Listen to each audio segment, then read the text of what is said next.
Olá, tudo bem? Deus abençoe a sua vida em nome de Jesus. Aqui é o pastor Chicão para mais uma vez nós compartilharmos da palavra de Deus. Eu gostaria de te pedir, antes de lermos o texto, que você se inscrevesse no canal, se inscreva no canal, compartilhe para que a mensagem chegue a mais pessoas. Faça isso para a glória de Deus. Hoje nós vamos citar vários textos, mas o primeiro texto que eu gostaria de ler é João capítulo 13, versículos 34 e 35, que diz assim: Um novo mandamento vos dou, que vos ameis uns aos outros, assim como eu vos amei, que desta mesma maneira tenhais amor uns para com os outros. Através deste testemunho, todos reconhecerão que sois meus discípulos, se tiverdes amor uns pelos outros. Deixa eu te fazer uma pergunta. Como é que nós podemos ser identificados como servos de Jesus? O que nós precisamos ter, o que nós precisamos fazer para sermos identificados como servos do Senhor Jesus? Qual é a nossa identidade? Para que serve uma identidade? Todos nós sabemos o que é uma identidade, um documento de identificação. Uma identidade ela serve para a identificação do portador. Obviamente eu estou falando de um documento, mas existem muitas outras formas de se identificar. Eu gostaria de pensar nesta questão de identificação, de identidade, mas no contexto espiritual. Nós somos discípulos de Jesus, ok? Nós somos discípulos de Jesus. Jesus, ele estava absolutamente consciente da sua identidade. Eu vou citar algumas frases, né? Sabendo Jesus que havia chegado o tempo em que ele deixaria este mundo e iria para o Pai. Jesus sabe, pense bem, Jesus sabe que ele é o Filho de Deus. Ele diz a respeito de si mesmo algumas coisas. Eu e o Pai somos um. Eu sou o Filho de Deus. Quem vê a mim, vê o Pai. O que acontecia? Jesus ele se compreendia numa relação de absoluta singularidade com Deus. E Deus é o nosso Pai Celestial, nós sabemos disso. Ele se compreende, ele se entende como o Filho unigênito de Deus. Jesus sabe da sua missão. E ao longo do ministério de Jesus nós percebemos isso. Por quê? Porque Jesus mostra com as suas ações e as suas atitudes quem ele realmente era e o que ele veio fazer neste mundo.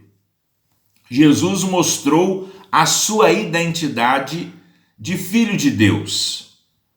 E nós? E eu e você?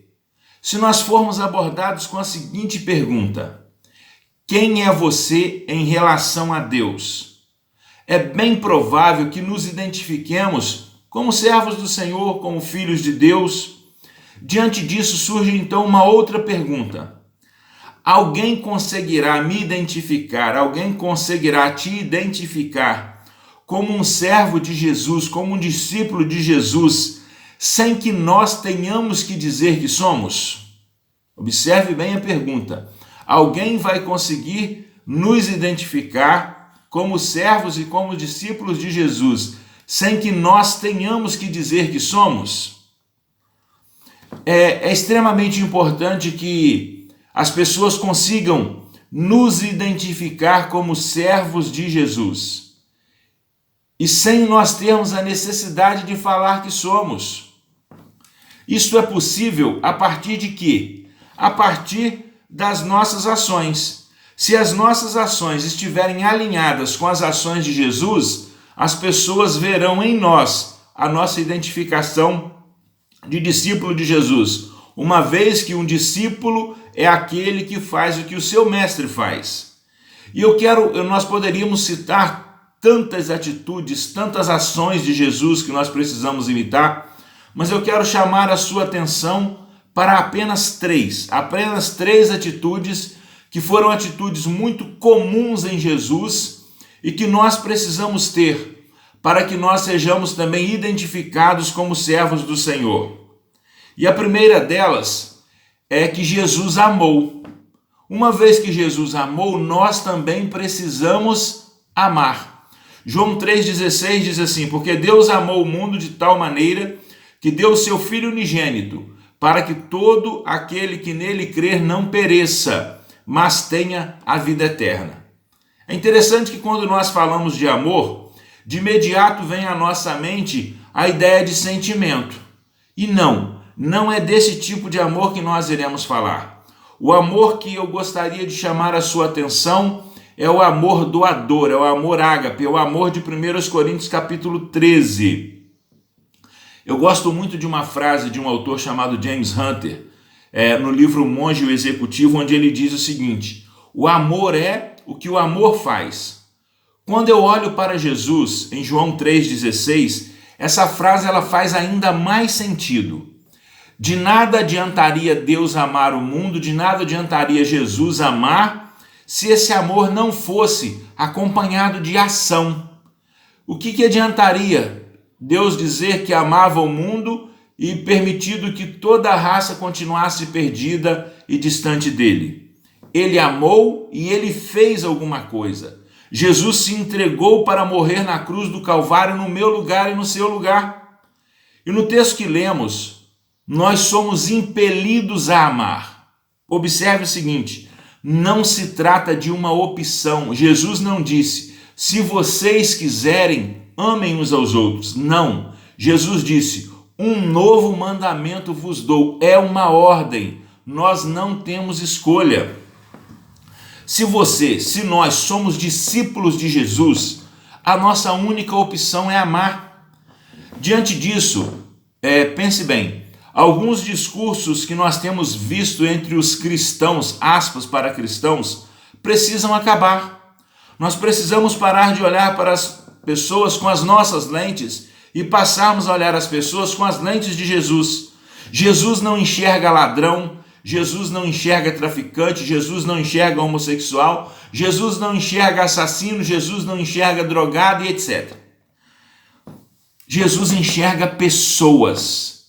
Jesus enxerga seres humanos que foram criados à imagem e semelhança de Deus e que são todos, sem exceção, dependentes da graça e da misericórdia de Deus. Me causa grande tristeza quando eu vejo pastores, líderes religiosos, com discursos de ódio, com discursos defendendo algumas causas como pena de morte. Você quer ver coisa triste? É quando eu vejo um pastor que aparece em foto fazendo posição com os dedos de arma. Ei pastor, essa é para você. Se você deseja a morte das pessoas, desce do púlpito, cara. Para de pregar, porque o Jesus que você prega não ensinou isso para ninguém. Ele não nos ensinou a ter ódio, ele não nos ensinou a desejar a morte de ninguém. Muito pelo contrário, quando estava pendurado na cruz, ele pediu a Deus que perdoasse aqueles que estavam fazendo aquilo com ele. Então, se você tem esse desejo no seu coração de defender essas causas, de pregar quanto a isso, desce do púlpito, use um outro lugar. Porque púlpito de igreja é lugar de nós falarmos aquilo que o Senhor Jesus nos ensinou e nos mandou falar. Então veja bem, este é o grande desafio que nós temos enquanto discípulos de Jesus. Amar as pessoas, amar aquelas pessoas que aos nossos olhos não merecem nenhuma forma de amor. Amar as pessoas que vivem à margem da sociedade. Desejarmos para essas pessoas o mesmo amor que Jesus Cristo tem por nós. Vejamos o que diz o versículo 35 do texto que nós lemos.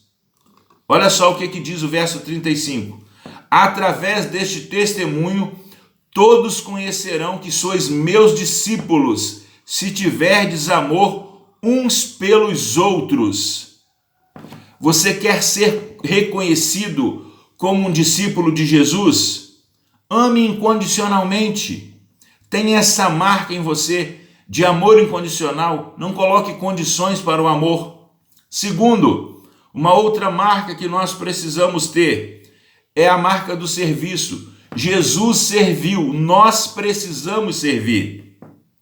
Mateus capítulo 20, verso 25 a 28 diz assim: Então Jesus, chamando-os, disse: sabeis que os governadores dos povos os dominam e os maiorais exercem autoridade sobre eles. Não é assim entre vós. Pelo contrário, quem quiser tornar-se grande entre vós, será esse o que vos sirva. E quem quiser ser o primeiro entre vós, será vosso servo, tal como o Filho do Homem, que não veio para ser servido, mas para servir e dar a sua vida em resgate de muitos. E ainda no capítulo 25 de Mateus, dos versículos 34 a 40, diz o seguinte: então dirá o rei aos que estiverem à sua direita: vinde, benditos de meu Pai, possuí por herança o reino que vos está preparado desde a fundação do mundo. Porque tive fome e me destes de comer, tive sede e me deste de beber, era forasteiro e me acolheste, estava nu e me vestiste, adoeci e me visitastes, estava na prisão e fostes ver-me. Então os justos lhe perguntarão: Senhor, quando te vimos com fome e te demos de comer, ou com sede e te demos de beber? Quando é que te vimos forasteiro e te acolhemos, ou nu e te vestimos? Quando te vimos enfermo ou na prisão e fomos visitar-te? E lhes responderá o rei: em verdade vos digo que, sempre que fizestes a um dos meus irmãos, mesmo dos mais pequeninos, a mim o fizestes. Queridos, nós servimos a Deus, nós servimos ao Senhor quando servimos as pessoas que estão precisando.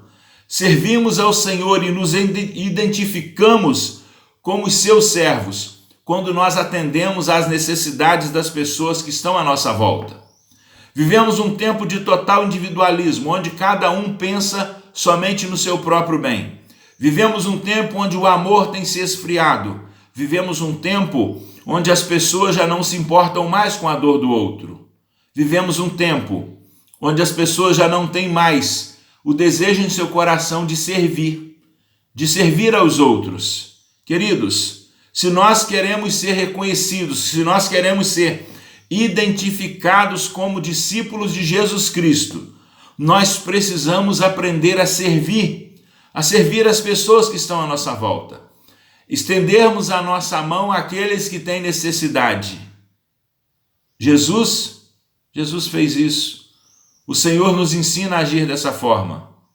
Mas a terceira característica de Jesus, uma coisa que Jesus fazia, que Jesus era, e que também nós precisamos ser se quisermos ser identificados como servo de Jesus. Jesus foi e é humilde. Nós também precisamos ser humildes. João capítulo 13, verso 12 a 15 diz assim: depois de lhes ter lavado os pés, tomou as vestes e, voltando à mesa, perguntou-lhes: vocês compreendem o que eu vos fiz? Vocês me chamam o Mestre e o Senhor, e vocês o fazem bem, porque eu sou de fato Mestre e Senhor. Ora, se eu, sendo o Senhor e Mestre, lavei os pés de vocês, também vocês devem lavar os pés uns dos outros, porque eu vos dei o exemplo, para que, como eu vos fiz, façais vós também.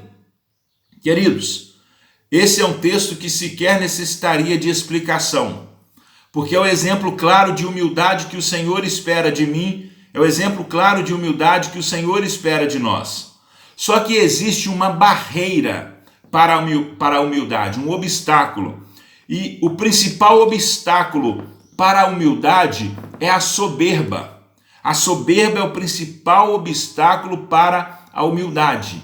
E em 1 Pedro capítulo 5, versículo 5, a Bíblia ressalta, a Bíblia chama a nossa atenção, dizendo que Deus, ele se opõe, ele faz oposição às pessoas soberbas. O que é a soberba? A soberba é a estima demasiadamente alta que a pessoa tem a si mesma. Por que a pessoa tem esse sentimento? Por causa dos seus talentos, por causa das suas realizações, por causa dos seus méritos ou por causa da posição que ocupa, como se ela nunca tivesse dependido de Deus para ter talento, para realizar determinadas coisas, não é? Para chegar à posição que ela chegou a ocupar. Em outras palavras, é o seguinte: o soberbo é aquele que se acha muito bom, ao ponto de se sentir superior às outras pessoas. E quando ele carrega em si esse sentimento, ele não consegue de forma nenhuma carregar no seu coração o desejo de servir às outras pessoas. Esse é um mal terrível. O apóstolo Paulo, quando ele escreve aos Filipenses, no capítulo 2, versículo 3, ele diz o seguinte: nada façais por contenda ou por vanglória, mas com humildade, preste atenção, com humildade, cada um considere os outros superiores a si mesmo. Os humildes, veja bem, as pessoas humildes são aquelas que mais claramente conseguem contemplar a grandeza de Deus. A pessoa olha para Deus e olha para si mesma, e ela percebe o quão miserável ela é. E aí então ela se prostra. E aí então ela carrega em seu coração o desejo de fazer aquilo que o nosso mestre nos ensinou. Quer ser reconhecido como um discípulo de Jesus? Quer ser identificado como um discípulo de Jesus? Seja humilde, haja com humildade. E eu quero terminar dizendo o seguinte: obviamente que eu estaria sendo extremamente ingênuo se eu pensasse, ou se eu pensar que eu estou falando de coisas simples. A partir de hoje, eu e você que está ouvindo essa mensagem agora, seria ingenuidade minha achar que nós seremos facilmente identificados como servos do Senhor, se nós vivermos, obviamente, esses valores.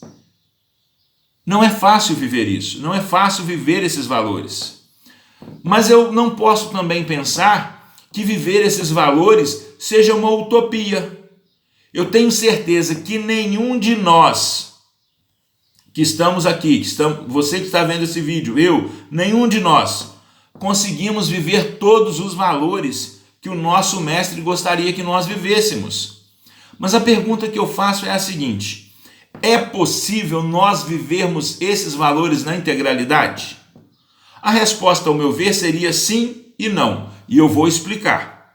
Não é possível viver esses valores por mim mesmo, não é? É por minha própria vontade. Por quê? Porque a minha carne ela está inclinada ao pecado. Então, desta forma, é normal que os meus desejos e vontades que eles sejam contrários à vontade de Deus. Por um outro lado, nós temos o Espírito Santo de Deus habitando em nós. E desta forma, se torna perfeitamente possível viver esses valores, uma vez que nós estaremos nos submetendo totalmente à vontade de Deus em nossas vidas. E eu não tenho a menor dúvida de que é a vontade do Senhor que vivamos esses valores, que sejamos identificados como servos do Senhor. Isso fará com que nosso testemunho aponte para Jesus e ele será glorificado. Ou seja, nós só vamos conseguir viver integralmente esses valores e assim sermos identificados como servos de Jesus se nós pedirmos a ajuda de Deus, se nós buscarmos a ajuda do Senhor, se pedirmos ao Espírito Santo que nos ajude a sermos aquilo que Deus quer que sejamos. Eu não te conheço, eu me conheço e eu sei que viver esses valores na minha vida não é nada fácil, porque o meu ego é gigante. Entende? Eu estou sendo honesto com você. Eu preciso pedir ao Senhor todos os dias. Eu preciso me agarrar a Deus todos os dias para que eu possa viver os valores que Ele deseja que eu viva. Eu não te conheço, mas o Senhor te conhece muito. Foi o Senhor quem te fez, foi o Senhor quem te formou. E se você que está ouvindo essa mensagem entende, você sabe que não está conseguindo viver esses valores, sejam eles quais forem, todos eles ou apenas um deles, peça para Deus, peça ajuda. Diga: Senhor, eu quero glorificar o teu nome, eu quero viver isso na minha vida. Eu quero amar, eu quero servir, eu quero ser humilde. Peça isso a Deus. Permita que o Espírito Santo de Deus te trate. Permita que você possa ser identificado como um servo de Jesus, como um discípulo de Jesus. Deus te abençoe. Que o Espírito Santo possa ministrar profundamente ao seu coração. Em nome de Jesus. Deus te abençoe.